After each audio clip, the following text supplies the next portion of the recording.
आप देख रहे हैं नाज़रीन रेड लाइन इस्लामाबाद स्टूडियो से।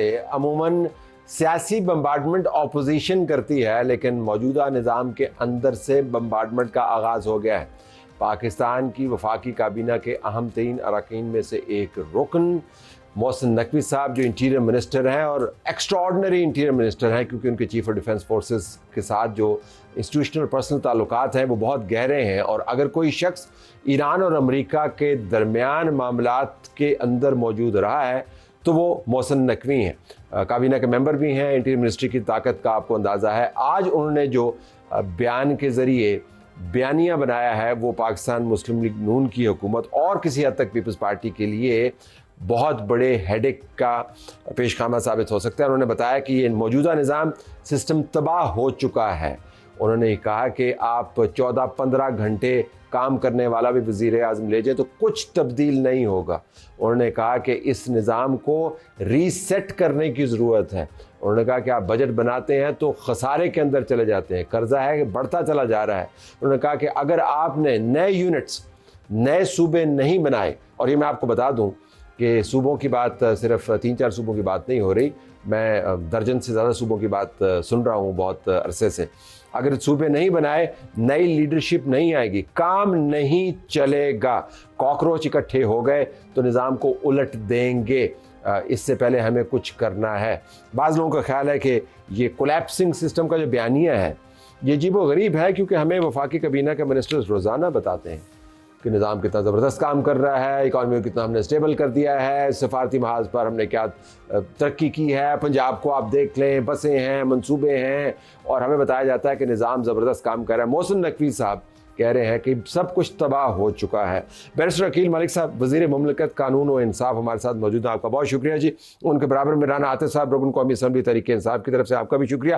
तहरीक इंसाफ की आजकल बल्ले बल्ले, क्योंकि वो बड़े आराम से आते हैं स्टूडियो के अंदर और इन तमाम मामलात को अपनी इंडोर्समेंट के तौर पर लेते हैं, तो बहुत आजकल आपको सीट इतनी मुश्किल नहीं लगती होगी जितनी पिछले चंद दिनों में, हफ्तों में लग रही थी। नाज बलोच साहब, रुकन कौमी असम्बली पीपल्स पार्टी की तरफ से, उनके लीडर ने भी आज कहा कि हुकूमत ने अगर एजेके के इंतखाबात के ऊपर डाका मारा, जिसको उन्होंने ज़िंदगी और मौत का मसला बना दिया है, तो उल्टी गिनती शुरू हो जाएगी। इनका भी शुक्रिया। मुनीफ फारूक साहब, तज्जियाकार, उनका भी बहुत बहुत शुक्रिया। इनके पास मालूमात भी होती हैं और इनसाइट्स भी। बैरिस्टर साहब, बिल्कुल शॉर्ट हमें जवाब चाहिए।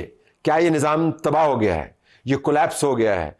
वज़ीर आज़म 24 घंटे काम करें, कुछ नहीं होगा, क्या रीसेट होने की ज़रूरत है, हाँ या नहीं? देखें, इसमें आपने क्योंकि काफ़ी हाँ या नहीं पूछे हैं, तो इसमें मैं एटलीस्ट थोड़ा सा मैं चाहूँगा कि just give me about 30 seconds. Nizam collapse हो गया है? नो। ओवरऑल की ज़रूरत है? यस। रीसेट का है उन्होंने, रीसेट, ओवरऑल नहीं कहा। रीसेट का मतलब है रीसेट कह लें, नहीं, रीसेट आप रीसेट का मतलब है दोबारा से जीरो से शुरू होगा, नया शुरू होगा। नहीं, मैं ये समझता हूँ कि रीसेट, क्योंकि एवोल्यूशन का जो पूरा एक मैकेनिज्म है और चीजें ये रिक्रिएशन है,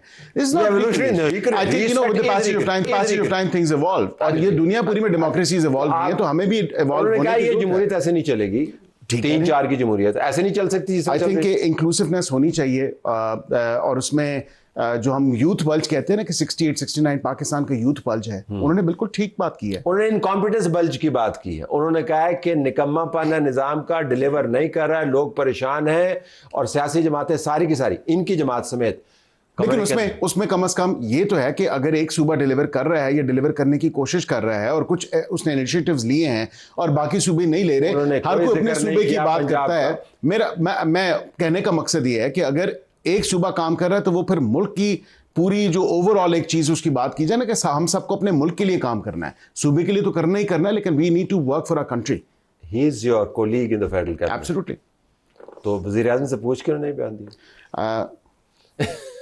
आई थिंक टाइम फॉर कॉफी नहीं I just wanted to take a SIP.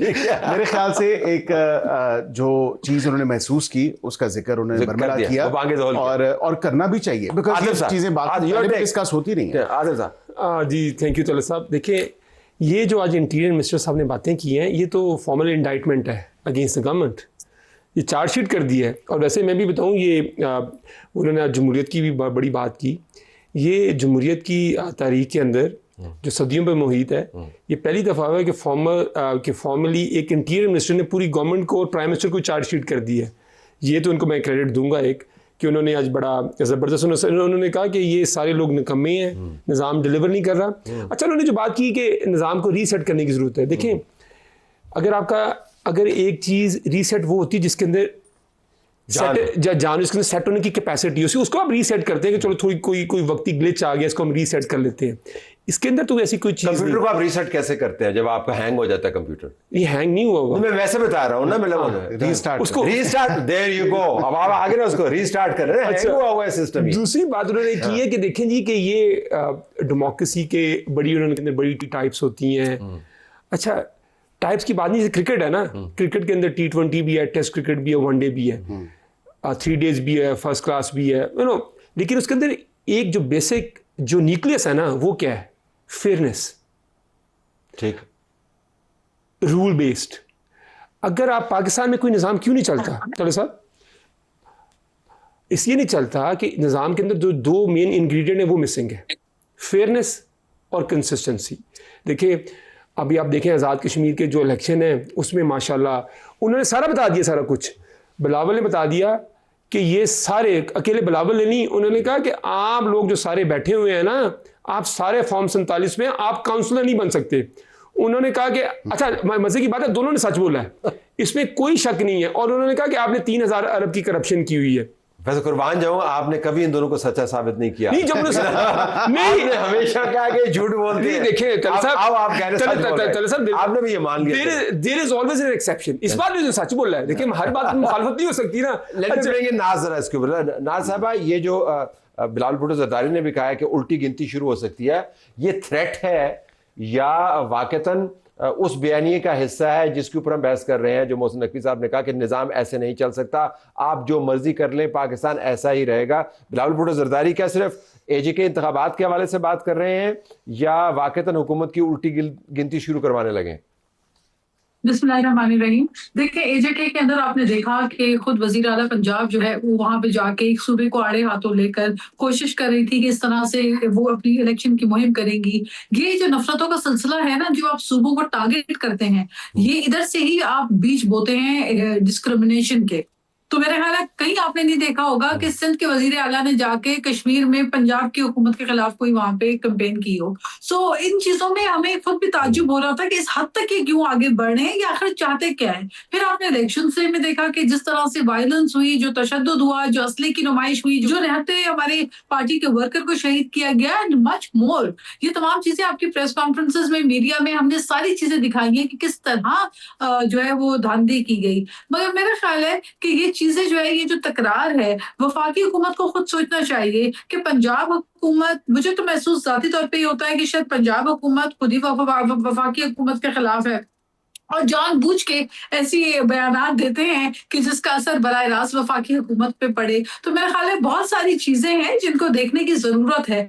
अलबत्ता जहां तक देखें, लेकिन क्या आपको लगता है कि आज मोहसिन नकवी साहब ने जो बयान किया, उस बयान से निज़ाम की टांगे जो है वो कांप रही होंगी?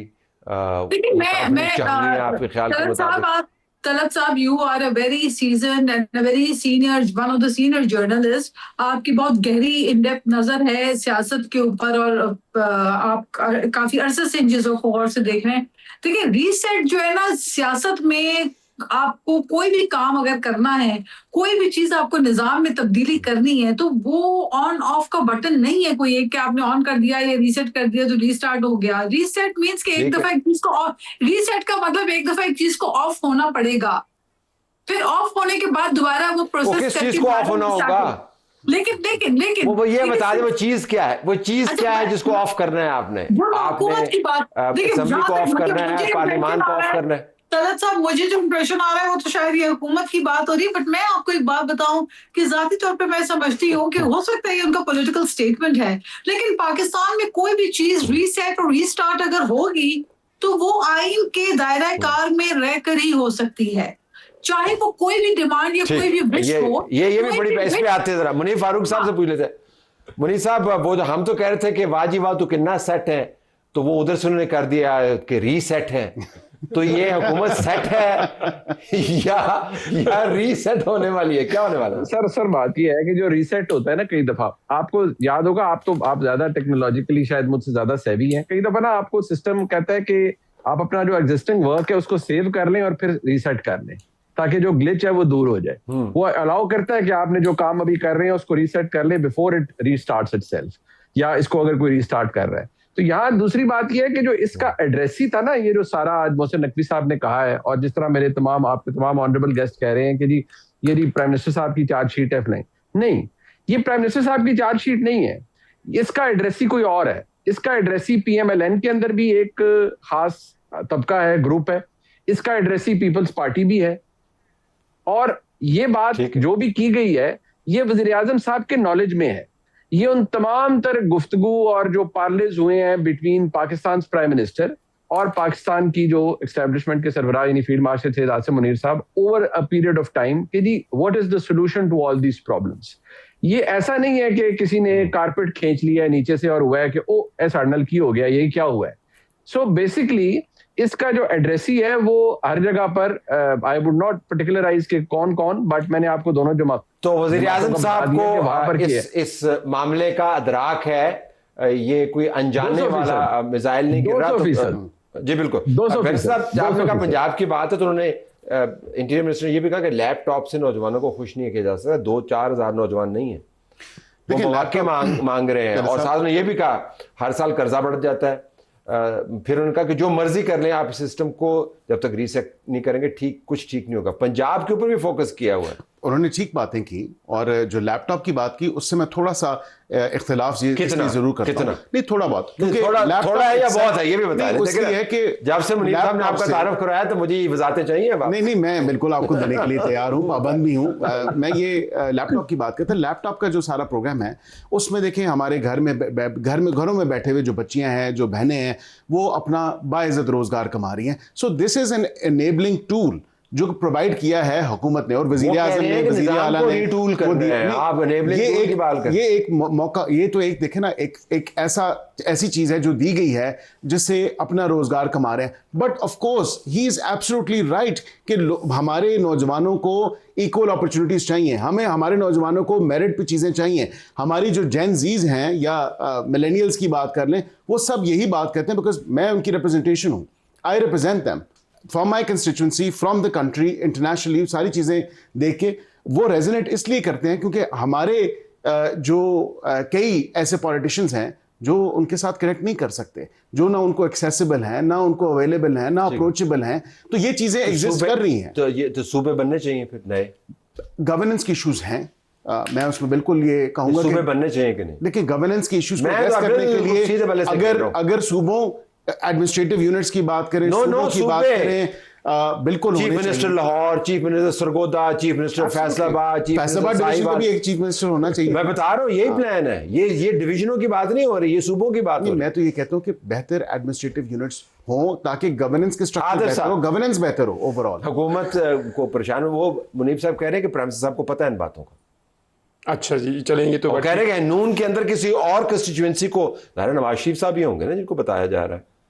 देखिए, मिनिस्टर वकील साहब अभी कह रहे थे कि मैं रिप्रेजेंटेटिव हूँ जेन जी का। मेरा ख्याल है ये शुक्र है नहीं कहते, मैं बेबी बूमर्स का भी और साइलेंट जनरेशन का भी मैं वो आप अच्छा, मसला ये कि वैसे तो ये सिर्फ प्लेनेट से आगे निकलने की कोशिश कर रहे थे रिप्रेजेंटेशन में। तो चले, देखिए बात ये है कि तरह साहब ऑन अ सीरियस नोट, देखें मसला ये है कि डेमोक्रेसी, ये हम ये बड़ी दफ़ा देख चुके हैं कि ये मसला है, फलाना मसला एक ही है। देखिए, मसला एक है। मैं हमेशा कहता हूँ कि जो no election is better than a rigged election.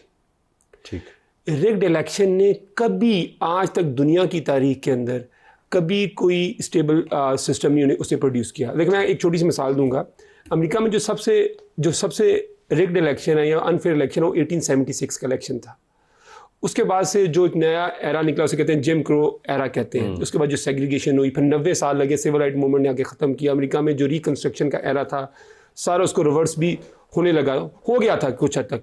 देखिए, हमारा मसला सिर्फ एक है। देखिए, मैं बताऊँ, हमारा हमसाया मुल्क है ना, वो हमसे ज़्यादा वो कोई वो समझदार है ना हमसे वो लायक है। 4 प्राइम मिनिस्टर का जो टर्न्योर है इंडिया के अंदर वो 55 साल है। हमारे यहाँ जो 4 प्राइम मिनिस्टर, जो मोस्ट पॉपुलर प्राइम मिनिस्टर हैं 4, उनका टेन्योर सिर्फ 22 साल है। देखिए जो कंसिस्टेंसी है ना, देखिए कंपाउंडिंग, बरतानिया के अंदर 10 साल में 7 प्राइम मिनिस्टर, देखिए माशाल्लाह बरतानिया की फिर हालत भी आप देख लें, जो जब उन्होंने ये हरकत की है ना, उसके बाद आप देखें कि उन्होंने, उसके बाद उनकी जो ग्रोथ देख लें, उन मुल्क का निज़ाम देख लें, आप वहाँ पे चीज़ों की हालत देख लें। लेकिन वो अपने निज़ाम को तोड़ के उन्होंने प्राइम नहीं, मिनिस्टर हाँ, निज़ाम के अंदर और एक चीज़ और है, देखिए सिस्टम रीसेट पे आया ना, देखिए सिस्टम रीसेट, देखिए उससे आप क्या होना चाहिए? इलेक्शन, देखिए मेरी बात सुनिए तलत साहब, इलेक्शन क्या है? System election is every 5 year you reset the system. अगर लोग मुतमिन हैं तो लोग उसके साथ चले जाते हैं, अगर लोग नहीं मुतमिन होते तो लोग उससे 4 साल बाद, 5 साल बाद लोग उसको रीसेट। क्या ये नए इलेक्शन की बात कर रहे हैं? ये तो कोई और नहीं, मैं तो आपको अपनी डेफिनेशन बता रहा हूं। ये किसकी बात? देखें हमने तजर्बा कुछ होने लगा है। देखें कंसिस्टेंसी जो है ना, जो कंपाउंडिंग है, आप निज़ाम को जब चलाएंगे और देखें 2 प्रिंसिपल के ऊपर, फेयरनेस और कंसिस्टेंसी की बेसिस के ऊपर जब आप चलाएंगे, जब आप फ्री एंड फेयर इलेक्शन करवाएंगे, हमें जो अच्छा उसके बाद जो अवाम के नुमाइंदे जिस तरह की उसकी शक्ल डालना चाहें उस निज़ाम को, जिस तरह वो चलाना चाहें अवाम की मंशा के साथ, वो तो आइडियल है ना, इसके ऊपर आए ना। लेकिन ये देखिए मेरे ख्याल में, मैं तो ये समझता हूँ, देखें इसमें तो कोई क्लैरिटी नहीं है। देखिए मेरी बात सुनो, तो काफी सारी। अच्छा अभी ये मैं इनको बता रहा था, कह रहे थे कि मैं कुछ हद तक मुतमिन, कुछ हद तक मुतमिन नहीं।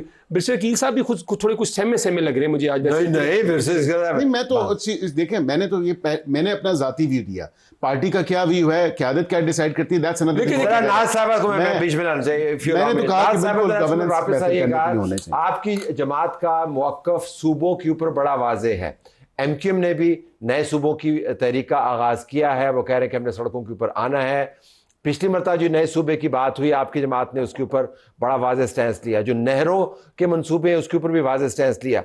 ये अब वो कह रहे हैं नए सूबों की बात, तो आपकी जमात क्या इसको इंडोर्स करेगी या नहीं करेगी? अगर नहीं करेगी तो निज़ाम ऐसे ही चलेगा जो ऐसे नहीं चलना चाहिए। योर टेक ऑन नए सूबे। तलत साहब, ये मुल्क जो है एक आइन के तहत चलता है, किसी ऑन ऑफ के बटन के तहत तो नहीं चल सकता।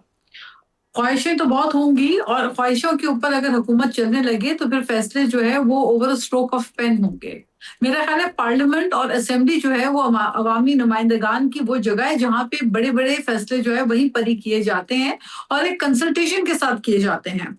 मगर यहाँ पे आए दिन अगर नए सूबे की बात होती है, और स्पेशली देखिए एमके में एक सियासी जमात आप उसको कहें या जो भी रिप्रेजेंटेशन उनकी है, कराची तक महदूद है। अब वो कहते हैं कराची को एक सूबा बना दें। कल को एक पार्टी अगर सिर्फ नवाबशाह तक हो महदूद तो वो कहे नवाबशाह को खुदा ना खास्ता सूबा बना दे अलग। कोई अगर जो है वो सिर्फ पेशावर तक महदूद तो वो कहे पेशावर को अलग सूबा बना दे। तो ये ख्वाहिशात के ऊपर तो सूबे नहीं बनते। निजाम को रीसेट करेंगे तो सूबे भी बन जाएगा, वरना निजाम को कहते हैं कि ये कहा गया कि 70-80 साल से ये नहीं चल रहा। साहब ये जो ख्वाहिशात है ना, ये जो इस किस्म की, देखिए सिंध की आवाम जो है वो डिसाइड करेगी वेदर दे वांट अ सूबा और they don't want. The answer is no. बात ये है कि सिंध के लोग कहते हैं बरसों से। Let me take a break here, फिर जरा मुनीब को बीच में इन्वॉल्व करते हैं, मजीद पर्सपेक्टिव भी लेते हैं इसके ऊपर कि वाकईतन ये कुछ हुकूमत के बाज़ हलकों की मदद से हो रहा है। नए सूबे बनाने और नहरों के मंसूबे के ऊपर ये कैंपेन की जा रही है, या वाकईतन 2.5-2 साल का वक्त दिया गया था, अब वो वक्त इख्तिताम की तरफ जा रहा है। तो अब निज़ाम के अंदर से ही आवाज़ आ रही है कि हम कुछ रीसेट करके नई तब्दीली लेके आए। ब्रेक के बाद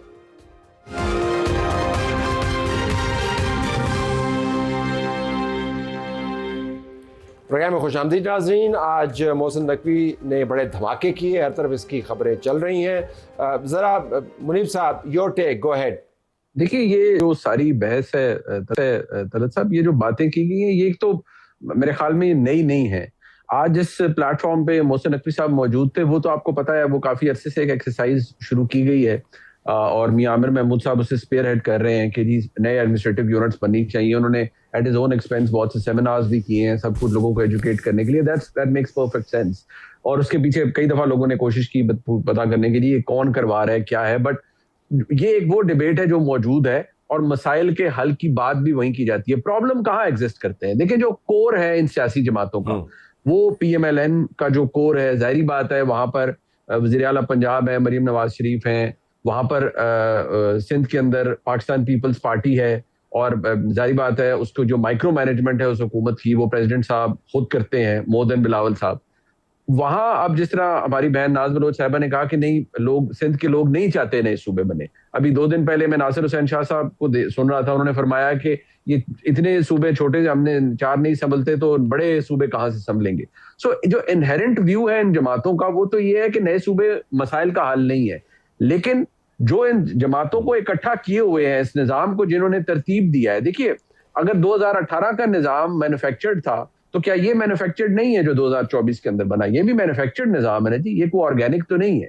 तो जिस चीज की मैन्युफैक्चरिंग की जाए, फिर जारी बात है जो मैन्युफैक्चरिंग करने वाला होता है, आपको पता है गाड़ियां जब आपको आजकल तो एक नया रूटीन है इलेक्ट्रिक कार्स का या नॉर्मली, तो उनमें कोई फॉल्ट आ जाए ना तो they are called back to कि उनके अंदर कुछ चीजें रीसेट की जाए।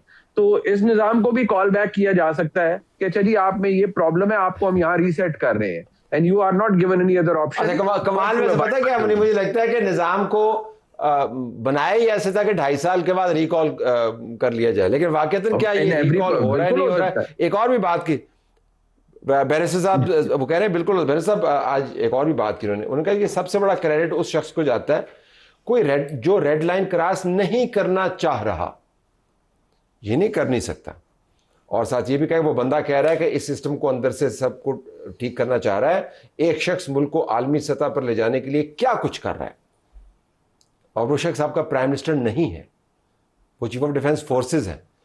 तो क्या वाकईतन करने की कोई काबीना के अंदर ऐसी बात हुई, इम्कान कोई इस किस्म की बात हुई या नहीं? नहीं, ऐसा तो कोई डिस्कशन नहीं आई, लेकिन इनफॉर्मल कोई चाय के ऊपर कोई वैसे चलते कोई ऐसी डिस्कशन नहीं हुई। And I think field marshal और प्राइम मिनिस्टर दोनों जो एक सिनर्जी के साथ तमाम तर मामलात को आगे बढ़ा रहे हैं, एक कोऑर्डिनेशन है, उनकी कोलैबोरेशन है, और उसमें कामयाबियां ही मिली हैं। पाकिस्तान का नाम ही रोशन हुआ है और उसमें पाकिस्तान की इज्जत हुई है। कह रहे हैं एक शख्स ने की है। मैं देखिए इसमें ये जाहिर बात है, लीड तो एफर्ट सारे उन्होंने किए, नहीं लीड सारे एफर्ट्स उन्होंने किए। ये ईरान यूएस वाली वॉर जो थी इस तमाम तरह इस मामले में, उसमें लेकिन एक टीम भी होती है ना साथ, तो उस टीम के साथ जो है बिल्कुल कप्तान कौन होता है टीम का? मैंने बता दिया कप्तान कौन है। मैंने कहा ना कि सारे एफर्ट्स लीड किए फील्ड मार्शल ने लीड किए। तो वो कप्तान है इस टीम के? नहीं, कप्तान से मुराद ये कि ये यूएस ईरान वॉर की मैंने बात आप तो की तो कप्तान के वर्ड के ऊपर आपकी मोनोपोली है। कप्तान से क्या मुराद होती है साहब? कप्तान कौन होता है? कप्तान वही होता है मेरा ख्याल है, बेसिक जो चलाता है, जो लीड करता है, जो टीम सेलेक्ट करता है, जो सबको टीम जो सब कुछ निकाल सकता है, किसने बॉलिंग करनी है, किसने बैटिंग करनी है, किसने थर्ड बैटिंग करनी है, थर्ड मैच से स्क्वायर लेग से दोबारा किसको ड्रॉप करना है, किसको टीम में लेके आना है, किसको बैटिंग ऑर्डर क्या है, किसको जो कप्तान था वो भी कप्तान कोई और कप्तान था, ये भी पूछ ले। चलो मैंने आपको कप्तान की डेफिनेशन बता दी है, लेकिन हम ये हालात नहीं थे हमारे जो आपके हैं। अच्छा चलो साहब, देखिए ये अभी बात हो रही थी, ये बड़ी ठीक बात की कि जो ऑडियंस थी वो आज जो मैंने देखा है वो जो ऑडियंस है जो कि पिछले साल 1.5 साल से हम देख रहे हैं कि वो बार बार ये एक ही बात कर रहे हैं। देखिए स्ट्रक्चरली अगर हम समझें पाकिस्तान में जो मेजर प्रोग्रेस हुई है वो 60s के अंदर हुई है। ग्रीन रेवोल्यूशन भी आई, इंडस्ट्रियल रेवोल्यूशन भी आई, पाकिस्तान के अंदर बड़ी प्रोग्रेशन हुई। तब तो वेस्ट पाकिस्तान एक 1 यूनिट था, तो ये तो मसला नहीं है तब तो। और 6 करोड़ आबादी थी वेस्ट पाकिस्तान की तब, और वो एक ही प्रोविंस था, उसका एक ही चीफ मिनिस्टर था। सो मेरे कहने का मतलब ये है कि ये इशू ये नहीं है। देखिए मैं दुनिया में बड़े मुख्तलिफ मॉडल चल रहे हैं, कई जगहों में प्रोविंस छोटे भी हैं डिपेंडिंग अपॉन द। देखिए ब्रिटेन लोकल बॉडीज को आप ज्यादा पावर देते हैं। मेन चीज जो अभी आपने जो बात की ना, ये बात है। देखिए ब्रिटेन के अंदर जो हाउस ऑफ कॉमन की जो एक सीट है, जैसे हम MLA बनते हैं, वो 90,000 के ऊपर एक सीट है। हमारे यहाँ वो 10 लाख के ऊपर है, हिंदुस्तान में वो 30 लाख के ऊपर है। लेकिन जो बुनियादी यूनिट ऑफ द डिलीवरी है, देखिए वो क्या है, वो आपके लोकल बॉडीज है। और ये और जब तक आप वो एम्पावर्ड लोकल बॉडी सिस्टम नहीं लेके आएंगे, उसके अलावा आप प्रोविंसेस की कैपेसिटी बिल्ड नहीं करेंगे, वो उसके छोटे सूबे से भी कुछ नहीं होगा। उसमें तो क्या होगा, अगर यहाँ पे अगर एक साहब बहादुर बैठा हुआ है ना, तो आप 10 और इससे डिलीवरी इंप्रूव नहीं होगी जब तक आप पॉलिटिकल प्रोसेस को ठीक नहीं करेंगे। और आखिरी चीज़ देखिए, हिंदुस्तान के अंदर जो वो अपना डिवॉल्व करते हैं, जैसे हम अपना NFC के थ्रू हम अपना जो फाइनेंशियल रेवोल्यूशन जो करते हैं, वो तकरीबन 33 से 35% है। जो प्रोविंसेस टैक्स इकट्ठा करते हैं, टोटल अगर टोटल अगर वो 100 रुपया इकट्ठा करते हैं, 60 रुपये वफाक इकट्ठा करता है, 40 रुपये प्रोविंस इकट्ठा करते हैं।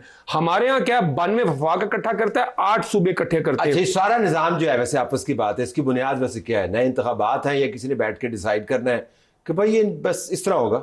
सर देखिए, मुल्क जो है ना, मुल्क तजर्बों से नहीं चलते, तजर्बाकारों से ज़रूर चलते हैं लेकिन तजर्बों से नहीं चलते। हम मसला हमारा क्या है कि ये जो सारी नलायक भर्ती की ये जो सारी टीम है ना, ये अंडर 19 भी नहीं है, ये अंडर 16 भी नहीं है, ये तो मेरा ख्याल है अंडर 13 है।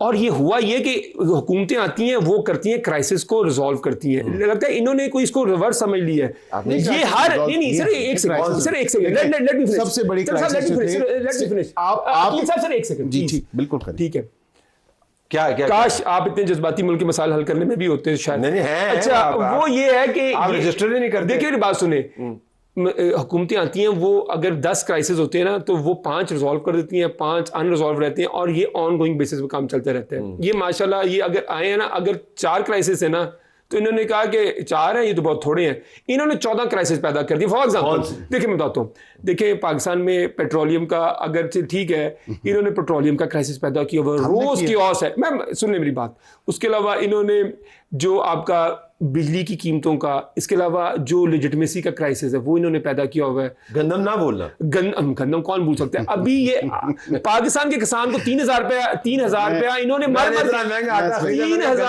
चलो भाई 3,000 रुपया मन अपने किसान को नहीं दिया। ये जो तजर्बाकार आए हुए हैं, और अब आप जो गंदम मंगवा रहे हैं वो तकरीबन 4300 रुपए मन के हिसाब से आप गंदम बाहर से मंगवा रहे हैं। देखिए तो मुझे और 5 क्रॉप फेल हो चुकी है। सुन लें, अब बात ये तजर्बे तो उन्होंने किए कि 3.5 साल पौने 4 साल में 7